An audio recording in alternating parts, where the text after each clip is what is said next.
Assalamualaikum warahmatullahi wabarakatuh. Waalaikumsalam. Sebelumnya, terima kasih Bapak atas waktunya dan salam kenal. Kami dari siswa kelas 11 SMA Negeri 14 Kabupaten Tangerang. Dalam kesempatan kali ini, kami ingin Bapak menjadi narasumber kami dalam misi menyelesaikan tugas pendidikan Pancasila berupa wawancara dengan tema hukum yang berkeadilan dan subtema yang kami pilih yaitu keadilan bagi masyarakat yang membutuhkan. Dan karena profesi Bapak seorang guru, kami ingin bertanya khususnya tentang keadilan bagi siswa yang membutuhkan dalam lingkungan sekolah atau pendidikan. Sebelum memulai wawancara, boleh Bapak untuk memperkenalkan diri terlebih dahulu. Baik, terima kasih. Assalamualaikum warahmatullahi wabarakatuh. Waalaikumsalam. Sekalian perkenalkan, nama Bapak Haji Rohimin SPD. Di sini kebetulan mengajar bidang studi PPKN, ya.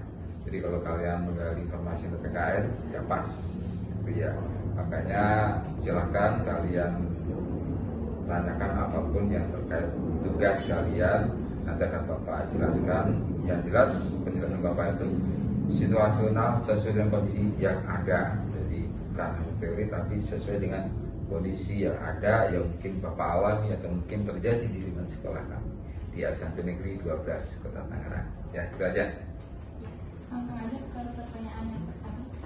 Menurut Bapak, apa arti keadilan sosial khususnya dalam konteks masyarakat atau siswa yang kurang mampu? Oh, kurang mampu. Nah, ini acuannya ke kurang mampu ya. Jadi kalau kalian mendeteksi itu ada ketimpangan antara yang mampu dan kurang mampu. Itu ya. Baik. Yang namanya keadilan sosial.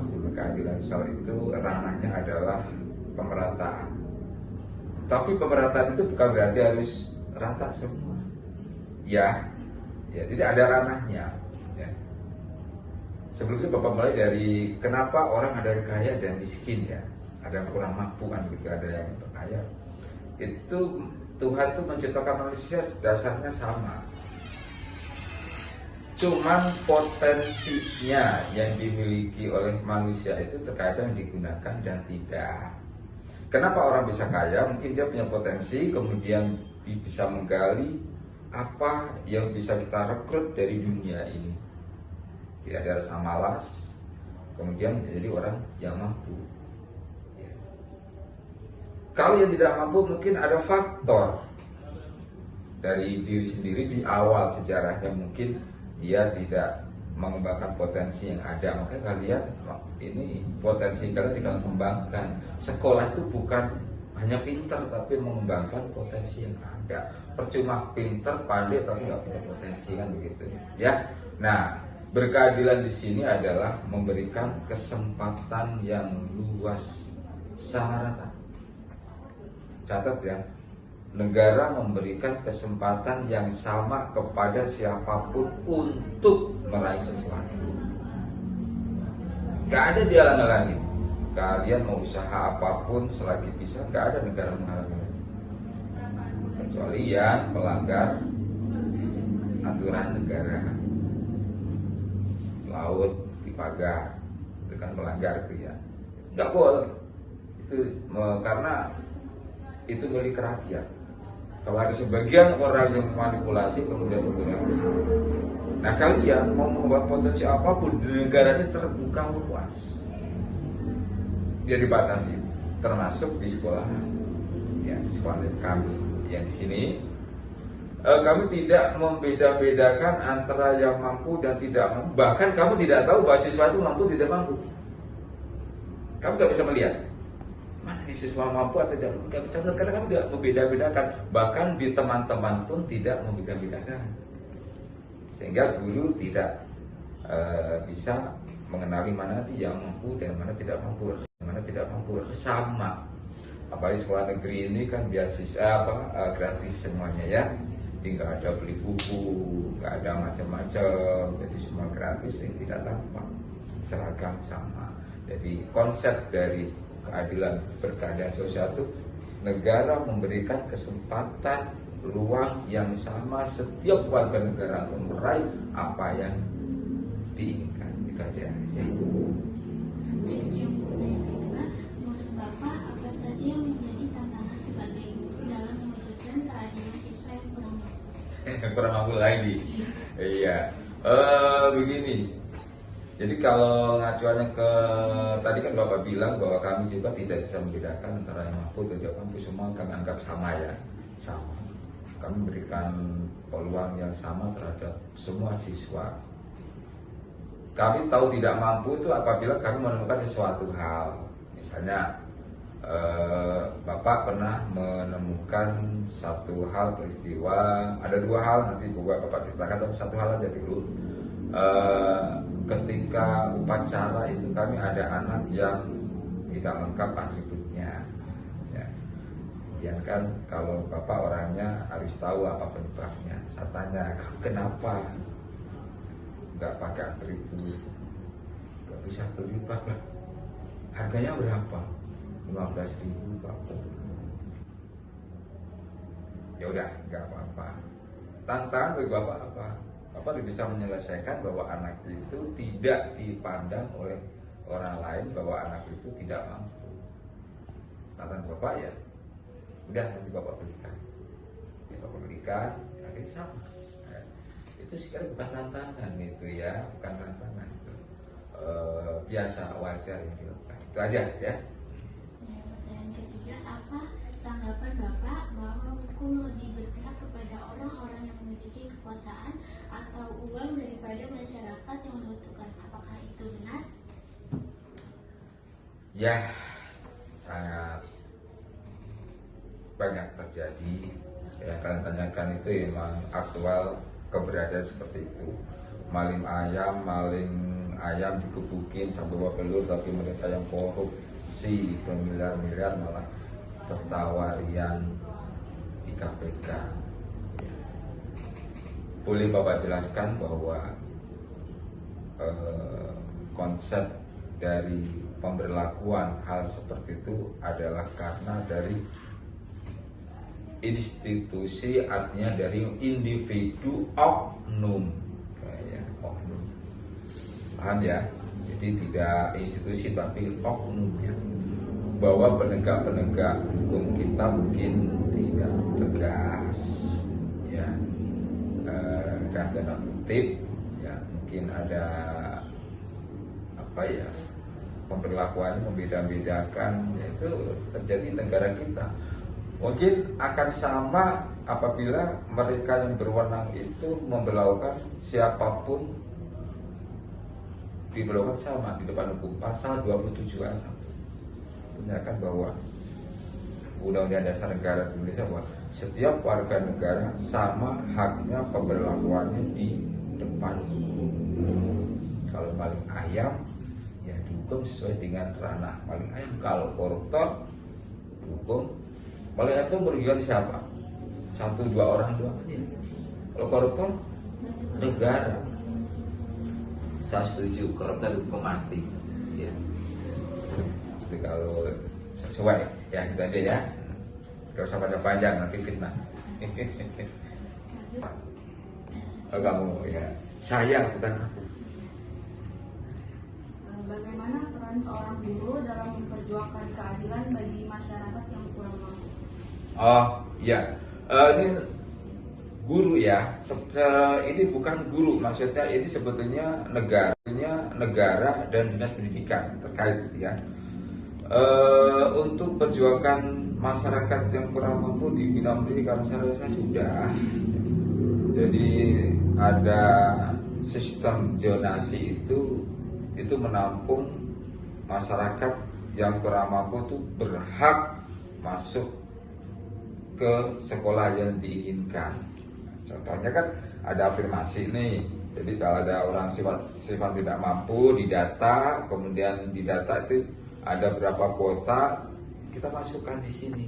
Jadi kita tidak melihat ranking dari nilai ya. Jadi dari sifat tidak mampu itu ada jatahnya sendiri berapa persen, kemudian dari prestasi berapa persen. Itu salah satu cara negara untuk memberikan fasilitas terhadap warga negara atau masyarakat yang kurang mampu. Kalau dulu masyarakat kurang mampu itu susah mencari sekolah diinginkannya, ya. Mau sekolah di sini bayar, kemudian masuknya juga susah. Tapi sekarang dengan adanya sistem zonasi yang sampai saat ini ya, tahu nanti ajaran baru berikutnya saya kurang tahu. Untuk saat ini sangat mengakomodir dari kebutuhan masyarakat yang kurang mampu, terutama untuk bisa menikmati hak pendidikan sesuai dengan pasal 28C ayat 1 itu menyatakan bahwa setiap warga negara berhak mendapatkan pendidikan yang layak, mengembangkan profesinya, seni budaya, dan bisa meraih masa depan sesuai dengan pendidikan yang ada. Kalian sekolah pun kan tidak dipandang mampu dan tidak mampu ya, pasti diterima apabila sesuai dengan kategori yang ada. Jadi negara sudah memberikan kesempatan bagi warga negara yang kurang mampu fasilitas adanya sistem zonasi, afirmasi dan sebagainya itu sudah menampung ya. Jadi bukan guru hanya melaksanakan, itu negara ya. Oke. Dalam lingkungan pendidikan, apa kebijakan atau program yang menurut Bapak efektif dalam membantu siswa yang kurang mampu? Ya. Ada itu program pendidikan untuk siswa kurang mampu. Kalau kurang mampu itu kan pembiayaan ya. Kalau di sekolah ini kan semua gratis ya, gratis. Programnya adalah mungkin dalam hal pembiayaan yang harus dikeluarkan secara pribadi orang tua, itu ada subsidi silang ya, subsidi silang. Contoh ya, misalnya ada outing class yang harus mengeluarkan biaya per anak ya. Dulu kalau sekarang kan outing class sudah tidak boleh ya, nggak boleh karena apa, ada ketimpangan dan sebagainya. Dahulu ketika ada outing class itu kan ada siswa tidak mampu, itu tetap diberikan subsidi silang, bayarnya tidak penuh misalnya, itu banyak. Bahkan ada 30% dari peserta itu tidak mampu kita subsidi silang. Itu contoh kecil. Dan pemerintah juga Kota Tangerang juga kan sudah memberikan KIP, Kartu Indonesia Pintar, memberikan bantuan kepada masyarakat yang tidak mampu dalam pembiayaan. Sebetulnya itu sudah ada ya.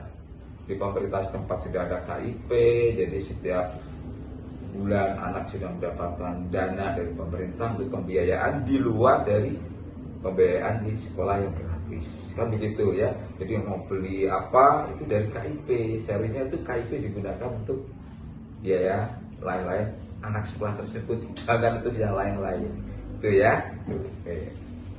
Lanjut Bapak, pertanyaan yang ke-5. Apakah ada contoh negara atau sistem pendidikan lain yang menurut Bapak berhasil menerapkan keadilan sosial dalam pendidikan? Ya Indonesia termasuk itu. Gak usah contoh yang lain ya. Indonesia itu sudah melaksanakan itu dengan adanya sekolah gratis. Itu kan tidak memandang yang mampu dan tidak mampu, gak usah contoh yang lain. Indonesia sendiri itu kita sudah melaksanakannya. Ada lagi yang mungkin lebih maju dari kita adalah Jepang ya. Di Jepang itu Bapak punya teman yang anaknya menetap di Jepang itu. Di Jepang itu sekolah bayar, tapi bayar semampunya dan anak dibiayai oleh negara. Begitu lahir juga sudah mendapatkan biaya selama sampai dengan 11 atau 17 tahun Pak, itu anak dibiayai oleh negara, itu di Jepang. Nah di sini kita masih seputar pembiayaan untuk sekolah gratis. Ada program baru lagi apa tuh? MBG ya, makan bergizi gratis. Ya. Sudah belum kalian? Belum. Oh belum. Sama di sini juga belum. Nanti mungkin ya, karena belum pemerataan. Itu ada makan bergizi gratis, itu yang dibiayakan oleh, yang diambil dari RAPBN negara untuk kalian. Jadi anak sekolah nggak ada istilah jajan lapar, nggak ada ya. Itu contohnya ya. Kita nggak usah negara lain, kita sudah sebenarnya berusaha gitu ya. Jangan sampai kamu memuji negara lain sementara kamu lewatkan. Jangan, ini negara kita itu udah bagus ya. Tinggal kamu tuh berapa? Iya, kamu tuh sebenarnya dipersiapkan nanti untuk Indonesia Mas di tahun 2045. Kalau kalian nanti bisa mengikuti itu dengan potensi kalian, negara ini jaya. Kalau kalian tidak bisa mengikuti, negara akan diambil oleh orang-orang asing yang duduk di negara kita, menguasai sumber-sumber penghasilan negara kita. Rugi kamu. Ya, cintai negara kamu. Oke? Ayo lanjut. Pertanyaan ketujuh. Oh, baru ketujuh. Berapa pertanyaan? Apakah Bapak pernah melihat siswa kesulitan belajar karena masalah ekonomi? Oh, itu Bapak alami sendiri ya. Kalian ingat dulu ada namanya pas belajar online daring, ingat? Belajar di rumah ya. Itu ada siswa anak itu tidak pernah masuk sekolah. Maksudnya tidak pernah mengerjakan lewat daring. Tapi selalu mengerjakan lewat tulisan dan dititipkan kepada temannya. Sementara ada yang bertanya, ini kenapa anak ini kan gitu ya. Singkat ceritanya, Bapak berkunjung. Bapak bukan wali kelas ya waktu itu, Bapak wali kelas. Istri Bapak berkunjung bersama rekan Bapak di tempatnya sebuah pepetakan kontrakan kecil. Anak itu ternyata sakit dan tidurnya di tikar di samping gitu. Bapak merinding lihatnya itu. Astagfirullahaladzim. Jadi tidurnya begini, bantalnya bantal sarung. Kemudian saya tanya ke ibunya, ada adik-adiknya perempuan, kenapa Bu sakit? Terus ini kadang pas tes kemarin tidak masuk sekolah, dari sekolah, kenapa Bu? Ternyata anak ini bekerja. Anak ini kerjanya bengkokin besi bacor-coran, tahu ya? Kalau besi bacor-coran itu tahu nggak? Bengkokin. Itu sehari kadang dapat 20.000 buat bantu makan. Di situ Bapak nangis. Nangis sejadi-jadinya. Anak itu masih belum bangun juga ya. Kemudian Bapak pulang. Pas mungkin hari ini menjelang Lebaran, mungkin pas saat ini, satu minggu menjelang Lebaran itu kalau nggak salah. Alhamdulillah Bapak mengalami sendiri, Bapak kemudian belanja beras, apa sembako sebagainya. Terus Bapak juga ada rekan yang berkenan untuk menyumbangkan HP kepada anak tersebut. Ya.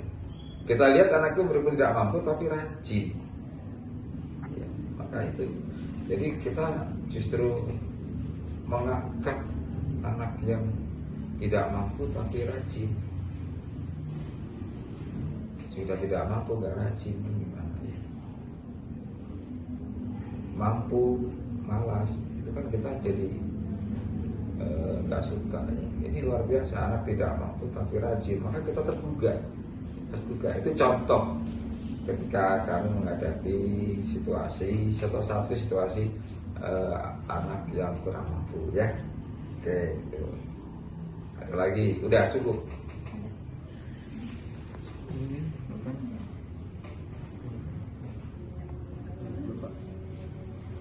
Nomor 8 Pak. Menurut Bapak, apakah biaya pendidikan saat ini terlalu mahal bagi masyarakat yang kurang mampu? Nggak ada biaya. Menurut kamu gimana? Nggak ada biaya loh. Gimana bilang mahal? Ya, gratis kok. Sekolah gratis, makan pun gratis. Ya, jadi nggak ada biaya apapun. Ekskul kita bicara di SMP 12 ya. Ekskul juga nggak dipungut biaya. Jadi nggak ada. Buku dikasih, LKS dikasih. Itu biaya dari mana? Nggak ada biaya, nah. Nggak ada. Jadi kalau bilang apakah mahal, tidak. Orang di sini banyak tidak mampu diberikan kesempatan untuk sekolah di sini, alias gratis, nggak ada biaya, ya. Soalnya kalau dulu, ya. Soalnya kalau swasta mungkin beda. Kalau swasta kan punya hak. Kalau kita negeri kan udah dibiayai oleh negara, ya. Gitu.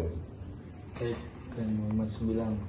Apakah ada momen tertentu yang membuat Bapak merasa bahwa sistem pendidikan masih belum adil? Gimana? Apakah apakah ada momen tertentu yang membuat Bapak merasa bahwa sistem pendidikan masih belum adil? Masih Belum adil. belum adil. Saya tidak menemukan hal tersebut. Ya, tidak menemukan hal tersebut. Saya tadi bicara masalah zonasi itu berkeadilan. Zonasi. Orang yang dekat dulu, orang yang dekat di SMP Negeri 12 belum tentu bisa masuk ke sini. Dulu. Ya. Mungkin sekolahnya tempat lain, kan di sini seleksinya nggak masuk ya. Itu dulu. Kemudian dengan adanya sistem zonasi, orang yang dekat di lingkungan kita itu berhak masuk di sini. Itu kan adil. Dia yang kita tempatin, dia juga berhak dong masuk sekolah di sini, kan begitu. Itu adil. Yang tempatnya di sini boleh masuk sini, bahkan yang kurang mampu jadi dipersilakan masuk sini. Yang luar kota pun ada jatahnya, boleh masuk ke sini, ada kuotanya. Yang prestasi bisa. Justru sistem ini bagus dan perlu dipertahankan, tapi dibenahin. Kalau ada protes-protes wajar, tapi harus dibenahin lebih lengkap ya. Ini tidak ada kalau sistem ketidakadilan dan sistem pendidikan kita tidak ada ya. Dari soal pembiayaan ya, pembiayaan. Pertanyaan 10, apa harapan Bapak agar pendidikan bisa lebih adil dan bisa diakses oleh semua orang? Saya bilang tadi pendidikan itu sudah adil ya. Ya harapan Bapak berkeadilan itu dalam ranah masyarakat yang kurang mampu kan ya. Kurang mampu itu agar lebih diakomodir lebih banyak lagi, kuotanya ditambah untuk khusus untuk kuota yang masyarakat yang kurang mampu. Itu saja, karena apa kasihan kalau kurang mampu harus sekolah jauh ya, atau kadang kurang mampu tapi anaknya berpotensi tapi tiba-tiba tergeser oleh kuota, terbatas kuota tidak bisa masuk gitu ya. Jadi alangkah baiknya jika untuk kategori yang kurang mampu ini diberikan kuota yang lebih, walaupun nanti juga di ranking ya, di ranking, tapi ada kuota yang lebih, sehingga kalau dibilang berkeadilan bisa lebih adil lagi. Sekian pertanyaan dari kami. Terima kasih sekali lagi Bapak dan meluangkan waktunya dan membantu kami dalam menyelesaikan tugas. Kami mohon maaf jika ada kesalahan kata maupun tata penghormatan dalam wawancara ini. Sekian dari kami. Terima kasih. Wassalamualaikum warahmatullahi wabarakatuh. Waalaikumsalam.